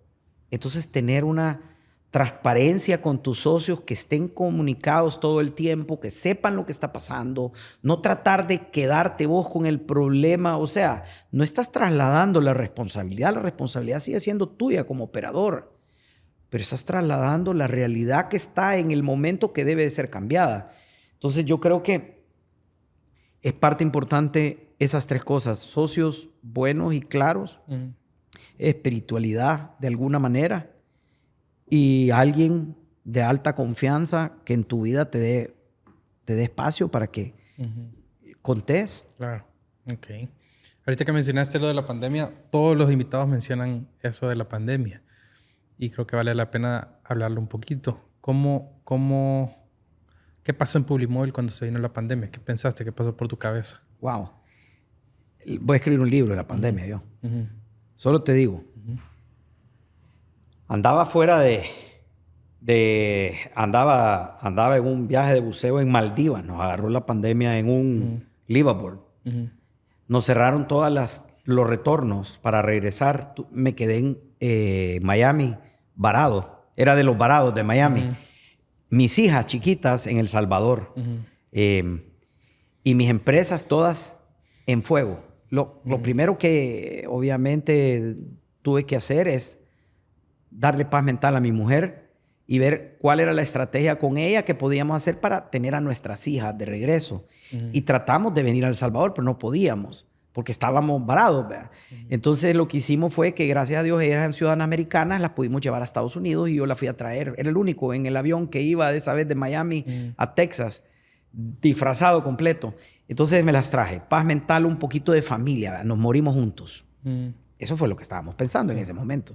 Y de ahí fue, ok, a los equipos. Lo primero que hice fue, nunca se me olvida, agarré el teléfono y le hablé a mi director financiero del grupo y le dije, mira, ¿cómo estamos? ¿Qué pasó? ¿Cómo va? ¿Qué crees que va a pasar? ¿Qué escenario tenemos? ¿Cuánto tiempo tenemos? ¿Cuánta caja? Y tuvimos bien clara la situación. Eso fue como 2 días. Así es como estamos. Y luego hablar con cada gerente y preguntarle cómo sentían, qué sentían. Entonces, obviamente, imagínate que las ventas se nos fueron de $1 vendido, se nos fueron a 30 centavos. O sea, nosotros en la pandemia se nos cayó 70% la venta. Nadie quería comprar exteriores porque nadie estaba en exteriores. Y es más, yo te digo, los clientes que nos acompañaron, que fueron un montón, son clientes que yo los tengo casi que en altares, porque yo le hablaba a mis clientes y les decía, mira, necesito tu ayuda. Yo personalmente agarré el teléfono y le empecé a hablar a los clientes importantes de volumen, ¿verdad? Y a pedirles que nos acompañaran. De ahí los gerentes de nosotros empezaron a hacer eso. Y dije, bueno, aquí nos van a acompañar. Y les dimos una propuesta comercial para después de la pandemia. Entonces yo les decía, mira, por cada $1 que vos me vengas ahorita, yo después de pandemia te voy a dar $2 equivalentes en apoyo bonificado, lo que sea. Y creamos esa solución para que tuviera una lógica económica para ellos, para que nos ayudaran como querían ayudarnos, pero con una lógica económica. Y después empezamos a ver que las ventas no iban a estar. Entonces, fíjate que hicimos un equipo de capacitación y dijimos, bueno, yo quiero que la gente de mi equipo esté ahorita todos los días despertándose de lunes a viernes en su casa, pero despertándose con algo en su mente para que no pasen el día entero pensando en la pandemia. Y empezamos a crear programas de capacitaciones, pero programas de capacitación de COVID. ¿Qué es el COVID? ¿Cómo es el COVID? Y empezamos así y hicimos todo un proceso y estuvimos casi 2 meses, 1 hora todos los días, enlazados como 180 personas, a las 8 y era obligatorio. Luego de eso, en ese caminar dijimos, bueno, nosotros vendemos y cómo es Dios. Yo estaba a la 1 de la mañana ahí en Miami varado y me cayó un PPP, una careta. Y dije, bueno, esta careta parece un rótulo, o sea, es la misma cosa, es como parecido un mopi o un rótulo, pero obviamente lo tiene en la cara, es un plexi, o sea, es... Y tiene una sticker y yo le mandé en ese momento a la 1 de la mañana al gerente de producción, le dije, mira, podemos hacer esto a la planta de Publimagen. Y me dice, creo que sí. Y yo, ok, mándame los costos. ¿Cuándo me puedes mandar una muestra? Mire, creo que se la puedo mandar en 2 semanas. No, la necesito el miércoles. Me la mandas el miércoles, ve cómo lo haces, lo que cueste, pero necesito el miércoles. El miércoles me la mandó, llegó como el viernes, como 1 semana después la tenía en Miami, una muestra. Vi los costos y dije, esta es nuestra beta. Vamos a hacer caretas y construimos una máscara con una marca que se llama Caretas. La chequeas en Instagram con K por la Kelly, por mi esposa. Y armamos un negocio entero y trajimos PPE. Y entonces después agarramos al equipo Publimóvil que tenía todo este montón de relaciones y que hacía publicidad en todos los países y lo hicimos vendedores de caretas. Eran los vendedores, los canales de comunicación. Los canales de venta de Publimóvil se convirtieron en los canales de venta de Publimagen. Y Publimagen, que hacía los rótulos y todas esas cosas que nadie nos compraba, que se nos habían caído todo, empezó a hacer caretas, hacíamos cosas para temperatura, trajimos tecnología china. O sea, todo lo que estaban usando las empresas para protección, vendimos más que lo que vendíamos normalmente. Y en ese momento de pandemia, y ganamos en esa empresa, sobrevivimos, pagamos, es más, contraté 200 personas para terminar de hacer ese negocio. Y todo el equipo Publimóvil se tiró a la calle. Obviamente tuvimos un golpe en Publimóvil, no fue como que historia de éxito rotundo, pero en Publimagen hicimos un súper negocio, pusimos a todos los equipos de Publimóvil a vender PPS, le mandábamos a los clientes PPS. Entonces a mí me hablaba el gerente de una empresa, como ponerte un ejemplo, por darte un ejemplo, no es el caso, pero de Mars. Y me decía, Max, mi esposa no quería salir de la casa. Me acaba de llegar esta careta de Publimóvil. ¿Sabes que con eso se fue ahora? Te quiero agradecer a la gente. Porque yo le mandaba a los niños, a todo. Hicimos un deployment de caretas. Que si bien no ganamos dinero en esa acción, ganamos goodwill. Y la gente vio que Publimóvil estaba preocupado por ellos. Porque aunque no nos compraban en ese momento, no les pedíamos que nos compraran, pero le estábamos tomando en cuenta a su familia. Entonces, hicimos esos deployments y después de la pandemia, obviamente, nosotros con todas esas relaciones creadas, con todo, ya un día terminó las caretas y nos fuimos otra vez a Rótulos allá y a POP y en Publimóvil quedamos con un goodwill tremendo y la gente probó de que podía vender cualquier cosa y sirvió de un booster tremendo. Nosotros empezamos a vender en todos los... El Ofreun, o sea, decía en Panamá, en Miami, hicimos un Shopify store de ahí, o sea, y fue interesantísimo. Ese es un libro. Hay una historia ahí que contar de cómo reacciona el humano alrededor de la adversidad cuando se da la oportunidad y no se vence. Fue interesantísimo. Sí, imagino. Y ahorita siguen vendiendo caretas. No, ya no, porque... Ya no hay. Y gracias a Dios, y ojalá que nunca volvamos a tener que vender, porque nadie quiere la pandemia. Sí. Pero fue un resultado de... Lo chequeaje, creo que en Instagram está, Careta con K. Ok, lo voy a buscar. Yo creo que ya lo había visto. ¿Cuáles son tus libros favoritos? Mira, me gusta... El libro que me cambió mi vida se llama Smart Talk, que es de Lou Tice. Lou Tice tiene un PhD en mental development. Él fue el que entrenó a Michael Phelps para poder hacer posible lo imposible. Se llama Smart Talk. Otro que me gusta es Blue Ocean Strategy. Ese, obviamente, básico. Me gusta el de Napoleon Hill, el Think and Grow Rich. Creo que son clásicos que le sacas mucho como emprendedor. Y hay uno que es como un poquito como, pero yo se lo doy a todas mis hijas. Yo, por ejemplo, en verano, todas mis hijas, si quieren que les dé dinero para que se vayan shopping a algún lado, así, un par de pesos, me tienen que entregar un resumen de este libro y un resumen, y me hacen una presentación y las tengo filmadas, que es este de Kiyosaki, ese de Rich Dad Poor Dad. Creo que ese libro, aunque está bien maltratado en el tiempo, pero tiene una esencia importante.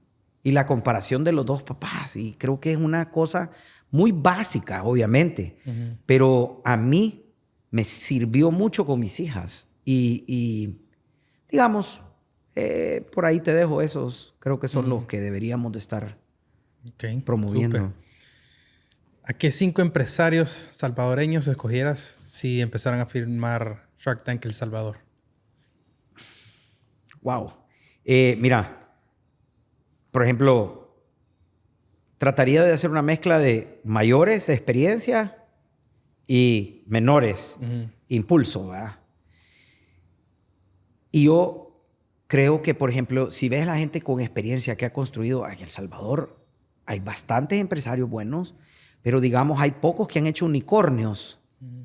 Y unicornios, creo que no uno, sino que varios. Creo que don Roberto Creed, para mí, es una persona que tiene mucho que contar, porque Avianca, de Taca Avianca, Life Miles, Aroman, y ahora pues todo lo que está haciendo, ¿verdad?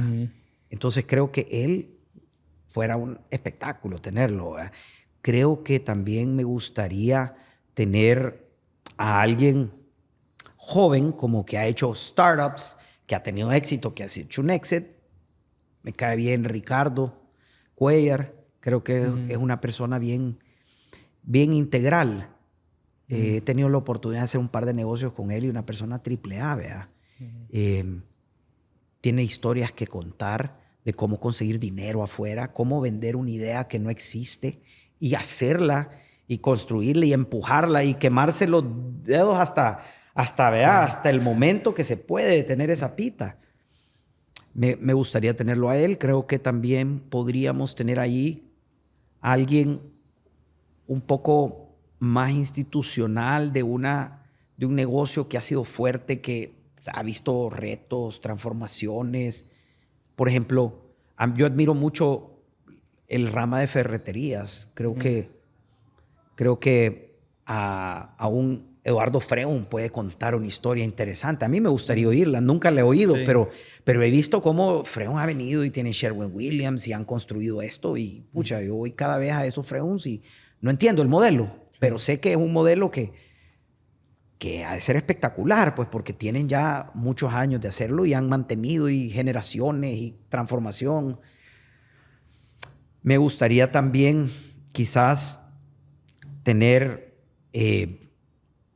alguien como que anda apoyando emprendedurismos y todo eso, que es una persona joven que viene también de afuera. Me gusta Alejandro McCormack. Creo que es un tipazo, un joven visionario que está con tracción y está en su fase de ahorita de levantar capital y ha tenido éxito. Tiene una fórmula buenísima. Y creo yo que también te diría que probablemente me gustaría escuchar la historia de por ejemplo, un Alberto Guerrero. Me gusta. Betío, le digo yo, pero es un tipo que está haciendo sus cosas y se hace sus edificios y hace y estructura y la pelea. Me gusta él, ¿sabes? Siempre le he dicho eso. Entonces creo que por ahí te lo dejaría. Esa fuera la fórmula. Súper. Si crearas una ley mundial, una regla que toda persona debe seguir, ¿cuál fuera? Bueno, en el caso mío yo tengo mucha sensibilidad en la inclusión porque tengo una hija especial. Yo diría que le tenemos que crear espacios a todo, ¿verdad? O sea, esa parte de la inclusión, de darle la oportunidad a las personas, creo que es bien importante para poder balancear el mundo. Obviamente, por la misma sensibilidad de tener una hija especial, tengo ese interés y tengo eso como parte de algo que me interesa empujar. Ok, súper. ¿Qué consejo le darías a tu versión de 18 años? A mi versión de 18 años. Wow. Que le haga caso más a mi mujer.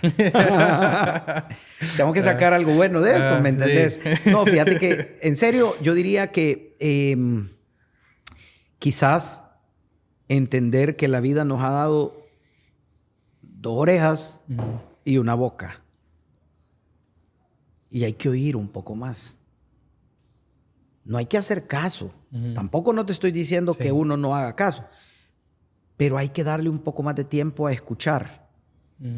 Creo que uno de joven está muy dado a pensar que uno tiene 2 bocas y una oreja. Y es al revés la vida. El tiempo te lo enseña, ¿verdad? Claro. Ok. Súper. Vale. Aquí hay $200,000. Si te los dieran, los regalaran y te dicen despilfarrarlos o invertirlos como querrás, ¿qué hicieras con ellos?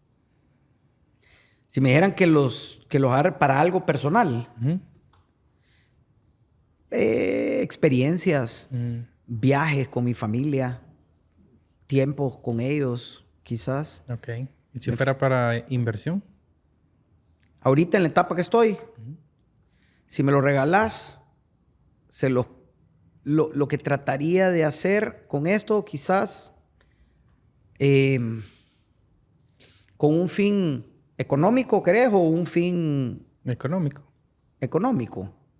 Compro Bitcoin ahorita. Solo pongo en Bitcoin. No me complico la vida. Ok.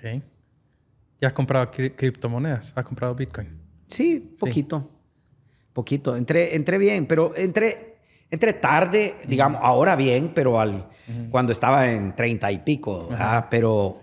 Pero creo que el Bitcoin es una apuesta a largo plazo, va a mantener valor, va a subir, y creo que si me preguntas, no te compliques la vida, no quiero complicarme más la vida en esta área, entonces lo pongo en cripto y me quedo esperando 10 años a ver qué va a pasar. Probablemente esos 200,000 se conviertan, como ahorita puedo comprar 2 Bitcoins, ¿verdad? Sí. Probablemente en un par de millones de dólares. Sí, ok. Y aparte de Bitcoin, ¿has comprado otras monedas? Sí, Solana y Ethereum. ¿No le has metido capital a XRP? Fíjate que un poquito, pero no mucho. No le veo pero mucho. Sí, claro que le veo. Pero lo que pasa es que no, yo trabajo, yo como digo, mira, esto es para tener un poco y no estar afuera de la jugada. Pero yo todos los días voy a vender para ganar dinero, que es con Publimóvil, con estas cosas. Entonces, digamos, no estoy todo el tiempo en eso. Y también tengo una hija que es una crack, que es la que me ayuda a ver toda la parte, que es la que vive y que trabaja en EY, en tecnología, está especializada en monetizaciones de tecnología. Entonces, ella es la que está viendo esas cosas, ¿verdad? Pero sí, XRP, sí, dicen que ya terminó el deal creo que estaban con la demanda que tenían con SEC. No, eso ya terminó, pero con Mastercard como que están armando una cosa y eso va a ser un balloon, eso. Ojalá explote. Vaya, y si te los quitaran y solo te dejaran 10,000, ¿cómo se te ocurre que podrías hacer estos 10,000, 200,000 otra vez? ¿Estos? Mira, primero me voy a dropshipping en Estados Unidos, te armo un e-commerce, en un Shopify store y me enfoco en un tema que yo conozco. Le puedo dar, por ejemplo, ahorita yo conozco bastante, tengo una empresa de cosas de carne y eso, se llama Mac Meats and Seafood. Tengo pongo un barbecue shop y tengo 3 proveedores de China que me entreguen mercadería y armo mis camisas y le doy merchandising y hago el branding y le gasto probablemente unos $5,000 en publicidad a la página y te hago $200,000 probablemente. Esa fuera la apuesta que haría. Bueno, Max, gracias por tu tiempo, gracias por venir. ¿Algún último consejo que quisieras dar a emprendedores o empresarios? No, yo creo que traten, que se equivoquen, no tengan miedo, sean razonablemente correctos. Tienen que poner el plan antes de la ejecución, pero el plan no puede acabar la ejecución. Busquen rodearse de gente buena que los complemente. No tengan miedo. Y el país los necesita. A cada uno de nosotros que hagamos una empresa, al final yo digo, si tienen la oportunidad de hacerlo, yo tengo un pensamiento de que esto ya no es una opción, es una obligación. Sí. Si queremos y creemos en la vida eterna y irnos al cielo, todos los que tenemos educación, que tenemos alguna posibilidad, si no lo hacemos, vamos a dañar a mucha gente por no haberlo hecho. Y creo que eso nos van a pasar la factura después si no hacemos nuestros mejores esfuerzos. Entonces, que se animen y que hagan todo lo que tengan que hacer. Sean tenaces, sepan que van ante la gravedad. Sí. Y oigan, cracks. Porque quizás una cosa buena que te diga alguien que oigas, ya estás adelante de los demás, de la competencia, ¿verdad? Cabal, ok. Bueno, gracias nuevamente y espero que todos los proyectos que estés haciendo pues se multipliquen y generen éxito. Gracias a vos y te felicito por esto que están haciendo, de verdad. Es una tremenda cosa, de verdad. Ahí te voy a dar publicidad en las vallas digitales porque me gustaría que la gente os escuche. Okay. No lo que yo estoy diciendo, sino que tu programa, ¿verdad? Ok, súper. Gracias. Buenísimo. Bueno, los que llegaron hasta acá, nos vemos en el siguiente episodio. Saludes. Gracias. ¿Qué te pareció? Me encanta lo que estás haciendo. Fíjate, te voy a ayudar con eso.